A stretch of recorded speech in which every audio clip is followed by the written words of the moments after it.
What happens when the man who signs your paycheck shows up in a fake mustache and you don't even recognize him? Harvey Preston leaned against his truck in the early morning chill, pulling the scratchy fake beard tighter against his face. He was dressed in a baggy polo shirt, old jeans, and a baseball cap pulled low. Nobody would guess he was the owner. He had bought the small chain of boutique hotels 7 years ago, but after years of expanding to 10 locations, he hadn't personally met most of the newer employees. The brand had grown too fast, and after getting vague complaints about one of the hotels having low morale, he decided it was time to see things with his own eyes. The hotel he chose was on the edge of town, a mid-range place meant for families and business travelers. Harvey had arranged with a district manager to send in a new trainee for front desk work, pretending he was transferring from another location. It made sense why no one would know him. He rarely visited the individual hotels anymore, and most only knew him from a photo in a dusty handbook no one read. Inside, the lobby was clean but tired-looking. The fake plants drooped in their pots, and the air smelled faintly of stale coffee. Harvey walked up to the front desk, where a young woman with a bright smile greeted him. "You must be Harry?" she asked, glancing at the name badge he pinned to his shirt. "Yeah," Harvey said, adjusting his voice a little deeper. "First day." "I'm Amber Fields," she said warmly. "I'll be training you today." Amber had a natural kindness about her, explaining things clearly, but not talking down to him. Harvey noticed she handled guests with genuine patience, even when they were rude or demanding. She didn't just follow the script, she listened, smiled, made people feel cared for. A few hours in, Harvey was behind the counter, struggling to figure out the ancient computer system, when a tall man with a wide frame barreled toward them. "Harry, this here's Carl," Amber said quietly. "Our shift supervisor." Carl barely nodded at Harvey, his breath smelling of cigarettes and coffee. "Hope you can hack it," he said gruffly. "We don't got time for dead weight." Harvey nodded, biting back a reply. He logged another fake reservation as Carl leaned over the counter, muttering under his breath. Around noon, Amber was called to help with a group check-in, leaving Harvey alone behind the desk. Carl returned with a cup of coffee and leaned casually against the wall behind him. "Let me tell you something," Carl said in a low voice, glancing around. "Half the people here are useless." Amber? She acts sweet, but she's soft, letting guests walk all over her.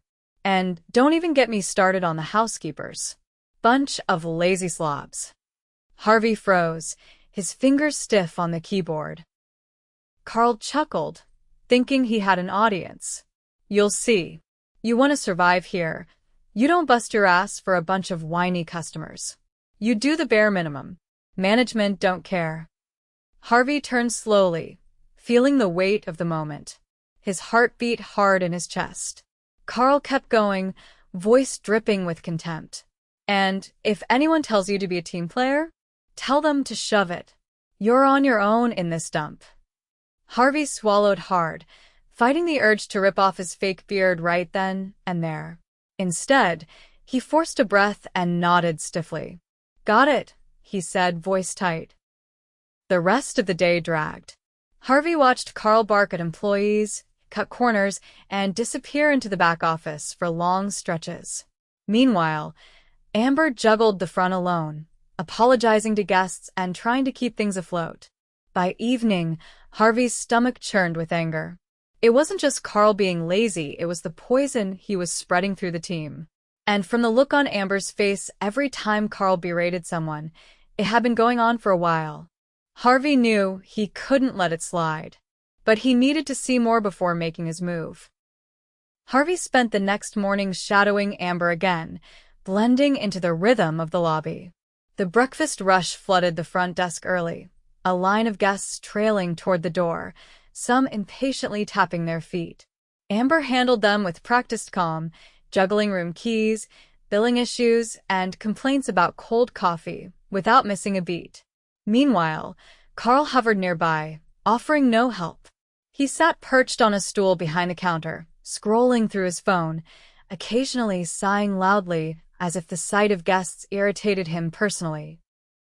"Hey, Harry," Carl muttered without looking up. "Next time a guest whines about the coffee, just tell him to go to Starbucks. It'll save you a headache." Harvey kept his expression neutral, but inside, a fresh layer of anger stirred. It wasn't just laziness anymore, it was disdain for the very people keeping the business alive. Mid-morning, a housekeeper named Maribel hurried to the front desk, her face flushed with frustration. "Amber, the lock on room 213 is jammed again," she said, catching her breath. "And we still don't have enough towels for the 5th floor." Amber nodded, already reaching for the maintenance request log. Carl snorted. "Oh, boo-hoo. Maybe if you people stop taking 2-hour smoke breaks, you'd have time to fix it yourself." Maribel stiffened, her mouth opening slightly as if to argue, but she stopped herself. Harvey saw the way her hands tightened around the laundry cart handle. Amber kept her tone steady. "I'll call maintenance, Maribel. Thanks for letting me know." Maribel gave a small, grateful nod and wheeled away. Harvey watched her go, feeling the tension hang in the air like a bad smell. Carl leaned closer to Harvey, lowering his voice. "You see what I mean? Always whining. Always needing something. It never ends." Harvey said nothing, his mind racing. Maribel had looked exhausted, not lazy. And Carl's constant belittling wasn't just bad for morale, it was actively suffocating the team. Later that afternoon, Harvey got his first real break. He wandered into the staff lounge, a narrow room with peeling paint and a battered vending machine humming in the corner. 2 housekeepers sat at the table, eating vending machine chips and quietly talking in Spanish. They glanced up when Harvey entered, giving polite but guarded nods. He grabbed a bottle of water and sat down nearby, pretending to check messages on a fake training app he had preloaded onto an old phone. Their conversation drifted back to work. One woman, middle-aged with dark hair pulled into a bun, spoke quietly. "I heard Rose's hours got cut again," she said, frowning. "She can't even pay for her daughter's school books now." The other woman shook her head. "Carl said it's budget cuts. But he still leaves early every day." Harvey listened, his stomach sinking lower. The cuts weren't coming from corporate. He would have known about them. Carl was making life harder for the lowest-paid workers while coasting through his shifts. He left the lounge feeling heavier than when he entered. By evening, the lobby slowed down. Amber handed Harvey a clipboard with a list of basic closing tasks. "Just need to double-check tomorrow's arrivals and make sure the key cards are programmed," she said, offering a tired smile. "Let me know if you need help." Harvey nodded, grateful for her patience. As he worked, he heard raised voices coming from the back office. It was Carl, arguing with someone on the phone. "I don't care if she's been here 15 years, Carl barked. "She's slow and she's old. We need people who can move." Harvey felt the blood drain from his face. He didn't know who Carl was talking about, but the cruelty was unmistakable. The door swung open and Carl stormed out, face flushed. He caught sight of Harvey and sneered. "You'll learn, Harry. Show weakness around here, and they'll bleed you dry." Before Harvey could think of a response, a guest approached the desk, tapping impatiently on the counter. Harvey handled the check-in, heart pounding. That night, Harvey lay awake in his cheap hotel room across the street, staring at the ceiling. Every instinct told him he couldn't let this fester another day. Amber and Maribel, and whoever Carl was talking about, they deserved better. He needed to act, but he wanted to see one more piece of the puzzle first. The next morning, Harvey arrived early, ahead of Amber's shift. The lobby was empty except for Carl, who was slouched in one of the lobby chairs, sipping a coffee he hadn't paid for. "You're early," Carl said, raising an eyebrow. "Figured I'd get a jump on things," Harvey replied, keeping his voice even. Carl snorted. "Suit yourself. I'm heading out for a bit. Cover the desk." Without another word, Carl grabbed his keys and disappeared out the side door. Harvey manned the desk alone for over an hour. Guests came and went. A family needed extra pillows. A businessman asked for a late checkout. Harvey handled it all, growing more confident with the system. Amber arrived just before lunch, eyebrows lifting when she saw him alone. "Where's Carl?" she asked, setting her bag behind the counter. "Said he had to step out," Harvey said. Amber pressed her lips together, clearly used to the pattern. Not long after, a maintenance worker named Joe wandered to the desk, wiping grease off his hands with a rag. "Hey, Amber," he said. "You hear about Rosa?" Amber shook her head. Joe lowered his voice. "Carl told her she's being moved to laundry. Less hours, less pay. Said she wasn't cut out for housekeeping anymore. She's been crying in the break room for the last half hour." Harvey's hands tightened into fists under the counter. Amber's face crumpled for a moment before she collected herself. "That's not fair." "Nothing fair about it," Joe said. "Carl just doesn't like her. Thinks she's too old." Harvey's decision solidified then and there. He waited until Carl swaggered back in, tossing his keys onto the desk like nothing had happened. "Good job holding the fort, Harry," Carl said, clapping him hard on the back. "Maybe you're not useless after all." Harvey stepped around the counter, standing tall.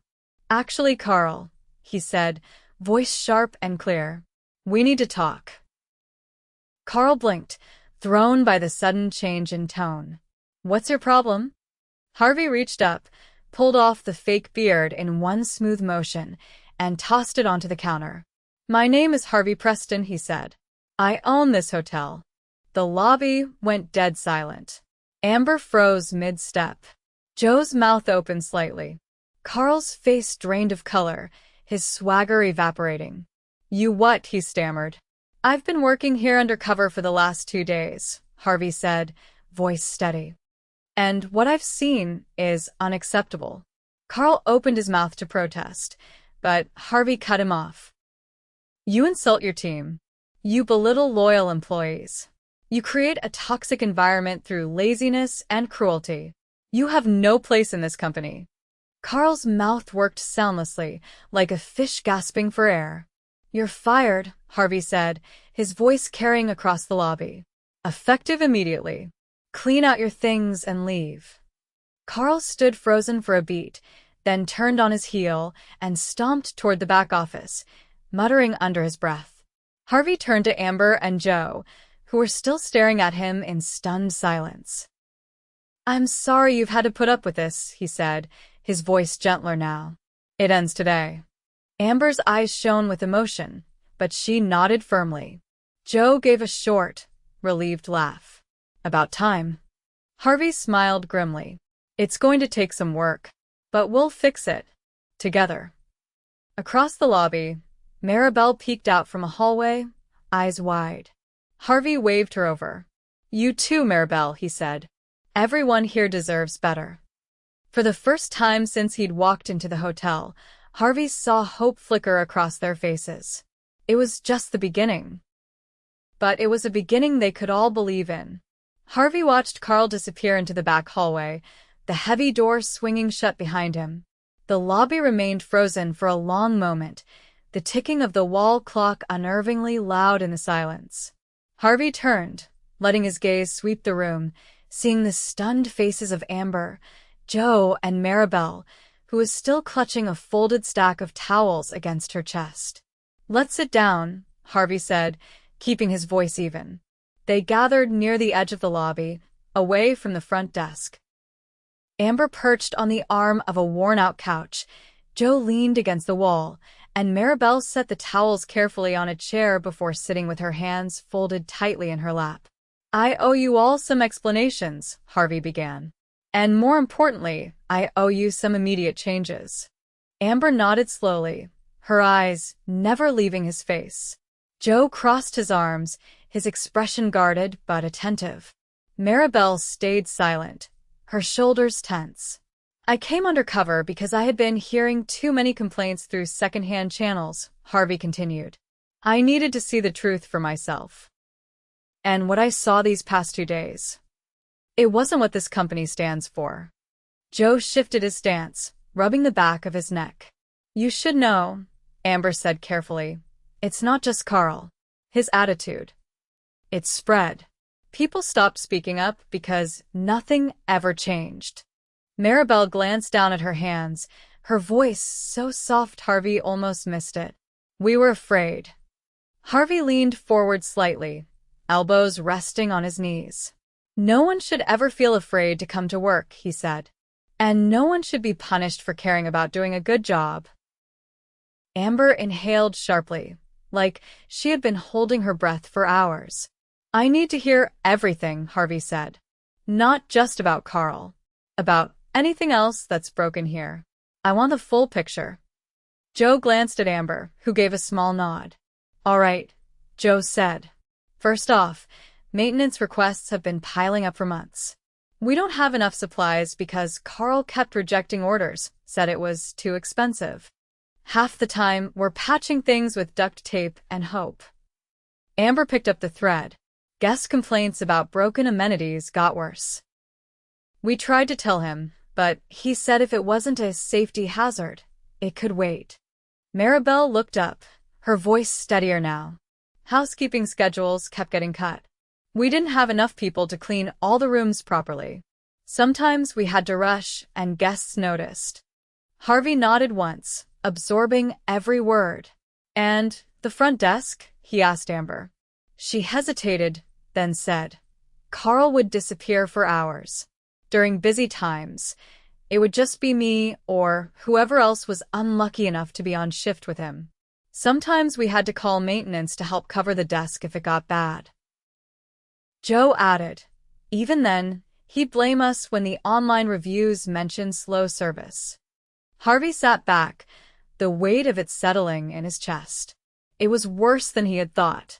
Not just a bad attitude, Carl had been letting the place rot from the inside out, and good people had been paying the price. I'm going to start fixing this now, Harvey said. First, we're bringing in a temporary manager from another property. Someone I trust to get things back on track while we find a permanent solution. Amber's shoulders relaxed slightly, a sliver of hope breaking through her cautious expression. Second, Harvey continued, I'm authorizing immediate hiring for housekeeping and maintenance. We're going to get you the help you need. Maribel's eyes widened slightly, and she pressed a hand to her chest as if she couldn't quite believe it. And third, Harvey said, standing, I'm meeting with every department personally. I want to hear directly from everyone. No filters. No middlemen. Joe pushed off the wall, standing straighter. One more thing, Harvey said, looking at Maribel specifically. I heard about what happened to Rosa. Maribel nodded, lips pressed tightly together. That decision is reversed, Harvey said firmly. She stays in housekeeping. No pay cuts. No demotions. A tear slid down Maribel's cheek, and she wiped it away quickly, embarrassed. Thank you, she whispered. Amber stood up too, her voice stronger now. What about the rest of the team? They're going to be scared after what just happened. They'll hear it from me, Harvey said. Today. At that moment, Carl reappeared, carrying a battered cardboard box with a few personal items. His shoulders were hunched, his face tight with anger. He walked past them without a word, heading straight for the exit. Harvey didn't move to stop him. Carl pushed the door open and disappeared into the parking lot, leaving behind nothing but a faint stink of cigarette smoke. Harvey turned back to the group. Let's get to work, he said. They started with a staff-wide meeting called for later that afternoon. Amber helped post notices in the break room and at the time clock. Joe spread the word to maintenance. Maribel volunteered to let housekeeping know between room cleanings. At exactly 2 o'clock, the team gathered in the small banquet room off the lobby. Folding chairs scraped against the linoleum floor as employees trickled in, some looking wary, others just exhausted. Harvey stood at the front, hands clasped loosely in front of him. He waited until everyone had settled before speaking. I'm Harvey Preston, he said. And yes, I really am the owner. A few nervous chuckles rippled through the crowd, but most faces remained cautious. I went undercover because I wasn't getting the truth. And what I saw told me we have serious problems here.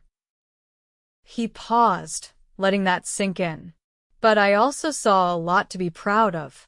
I saw people who care about their work, about each other, about our guests. Heads lifted. People leaned forward slightly in their seats. Carl is gone, Harvey said, effective immediately. His behavior does not represent this company. It never did. A sudden, almost imperceptible shift moved through the room, a collective exhale of tension. We're hiring more help immediately, Harvey said. We're fixing broken equipment and supplies. We're reviewing schedules to make sure no one is stretched past their limits. He scanned the room, making eye contact with as many people as he could. And if you have concerns or ideas, you will be heard. Starting now. A hand rose tentatively from the back. It was a young man in a crisp maintenance uniform. What about raises? He asked. Some of us haven't had one in 2 years. Murmurs of agreement spread. Harvey nodded. We're conducting a full wage review. If you've been overlooked, that ends now. Another hand shot up, this time a woman from housekeeping. What if the next manager is like Carl? Harvey smiled slightly, but it was a serious smile. Then you come straight to me. No middlemen. No excuses. The meeting wrapped with a promise. Harvey would stay on site for the next week, working shifts alongside them. Not from an office. From the lobby. From the laundry room. From the maintenance closets. He wasn't going to disappear. As the employees filed out, there was a different energy in the air. Not full trust, yet that would take time, but something important had shifted. Amber lingered near the door as Harvey packed up his notes. You really mean all that? She asked quietly. Every word, Harvey said without hesitation. She gave a small, real smile. Not polite. Not guarded. Real. Then we've got your back, she said. Harvey nodded. So do I, he said. Outside, the sun dipped low, throwing long shadows across the parking lot. It wasn't going to be easy. Rebuilding never was. But Harvey felt something he hadn't felt in a long time as he watched his team return to work. Pride. And this time, he was going to earn it right alongside them. The next morning broke gray and heavy with the threat of rain.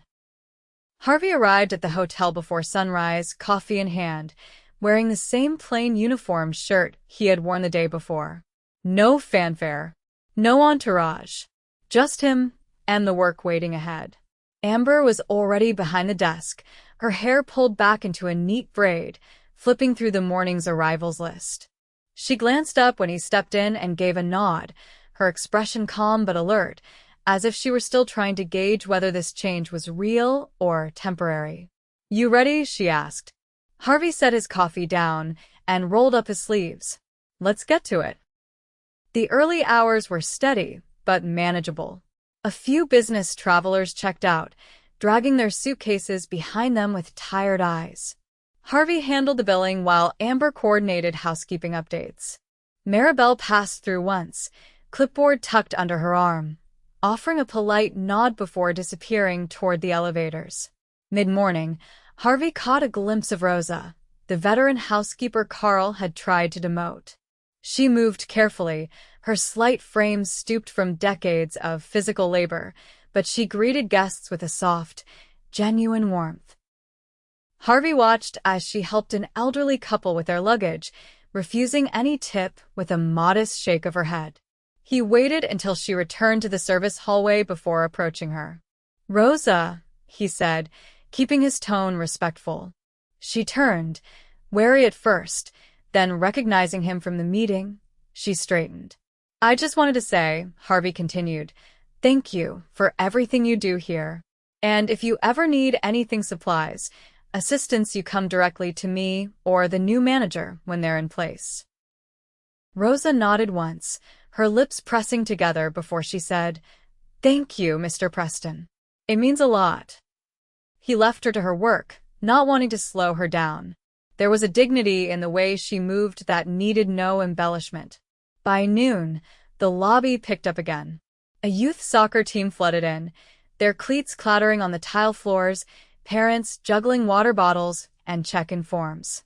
Amber managed the chaos with ease, assigning rooms and explaining breakfast hours with a calm efficiency. Harvey manned the second terminal, printing keys and answering questions. It was relentless, the lines stretching nearly to the front door at one point, but no one broke. No one snapped. Not even when two of the parents argued over adjoining room requests. It wasn't perfect. The printer jammed twice. A few guests grumbled about waiting. But the difference from 2 days ago was undeniable. There was teamwork now, a quiet undercurrent of support where before there had been only tension. Around 2 in the afternoon, Harvey took a quick walk through the employee areas. The back corridors smelled faintly of disinfectant and fresh laundry. He noted the supply shelves, still sparse, but a new shipment was scheduled for that evening. Joe from maintenance passed by, giving a short nod before disappearing into a stairwell, toolbox in hand. In the break room, a new bulletin board had gone up. Amber had taken the initiative to post an anonymous feedback box there, along with a printed announcement about open interviews for additional housekeeping staff. Harvey leaned against the doorframe, smiling to himself. He hadn't asked her to do that. She had just seen a need and filled it. Before he could return to the lobby, a commotion by the side door caught his attention. A man in a delivery uniform was arguing loudly with Maribel, who stood stiffly near the entrance. "You sign for it, or I take it back," the man barked, waving a clipboard in her face. Maribel shook her head, keeping her voice level. "I'm not authorized. You need the front desk." The delivery man scoffed, stepping closer. "Figures. Waste of time coming here." Harvey stepped in before Maribel could respond, his voice cutting through the air. "I'll sign," he said, taking the clipboard from the man's hand without waiting for permission. The delivery man blinked, clearly startled by the interruption. Harvey scribbled his name, then handed the clipboard back. "Next time," Harvey added, his tone low and firm, "you treat my staff with respect. Or you won't be making deliveries here again." The delivery driver muttered something under his breath, but turned and stomped off toward his truck. Maribel stood frozen for a moment, then gave Harvey a small, grateful nod before hurrying back to her duties. When Harvey returned to the front desk, Amber noticed the tension in his shoulders.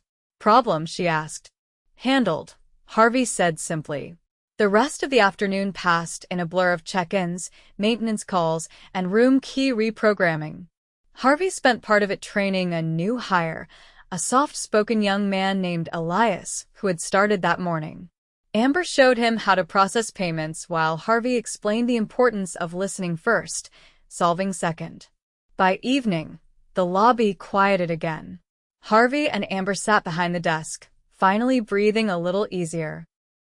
"You know," Amber said, glancing sideways at him, "a lot of owners would have just sent an email."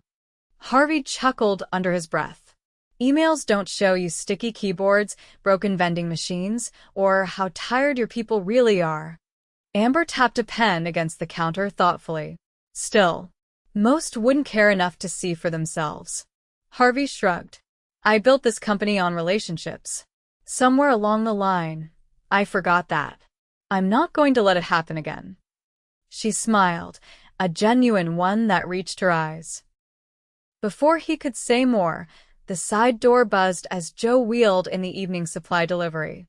Harvey helped unload boxes of fresh linens and restock the tall carts, joking lightly with Joe about the ancient vending machine that still refused to accept dollar bills properly. As the sun dipped behind the horizon, casting long gold shadows across the lobby, Harvey gathered the team who were still on shift for a quick huddle. "I won't pretend everything's fixed," he said, standing among them. "It's going to take time. But today was better. Because of all of you." Joe gave a quiet thumbs up. Maribel smiled shyly. Amber stood a little taller. "And tomorrow," Harvey added, "we do it again. Together." They broke apart after that, returning to their tasks. Harvey stayed until the night shift arrived, personally introducing himself to the overnight crew and promising them the same open-door policy.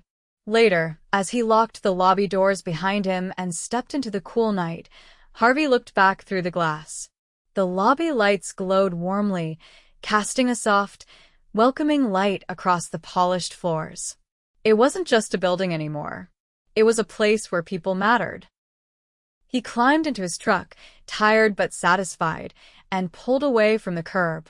The road stretched dark and quiet ahead, but for the first time in a long while, Harvey Preston felt like he was exactly where he needed to be. And he wasn't going to lose sight of it again.